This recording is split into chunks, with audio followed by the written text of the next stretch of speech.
অপরূপ। নওগাঁ পুলিশ সুপারের নির্দেশে মধ্যরাতে জেলা গোয়েন্দা শাখার মাদক বিরোধী অভিযান।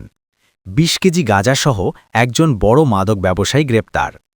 নওগাঁ জেলা প্রতিনিধি রয়্যাল চন্দ্র সরকার। 01/৪/২০২৬ তারিখ নওগাঁ জেলার পুলিশ সুপার মোহাম্মদ তারিকুল ইসলামের নির্দেশে মাঝরাতে জেলা গোয়েন্দা শাখা নওগাঁ সদর থানা এলাকায় মাদক বিরোধী অভিযান পরিচালনা করে।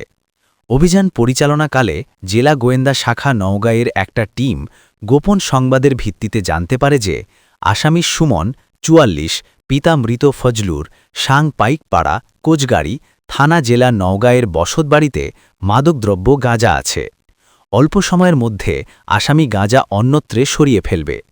উক্ত সংবাদের ভিত্তিতে মাঝরাত 02:00 ঘটিকার সময় আসামির বাসায় স্থানীয় সাক্ষীদের উপস্থিতে তার শয়নকক্ষের খাটের নিচে ২টি বস্তার ভিতর থেকে ৪ পোটলায় ৫ কেজি করে মোট ২০ কেজি গাঁজা উদ্ধার করা হয়।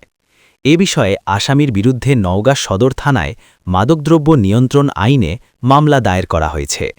এ প্রসঙ্গে পুলিশ সুপার বলেন, নওগাঁ জেলায় মাদক বিরোধী কার্যক্রম জোরদার করা হয়েছে। এই কার্যক্রম আরও গতিশীল হবে। সড়ক দুর্ঘটনা থেমে নেই।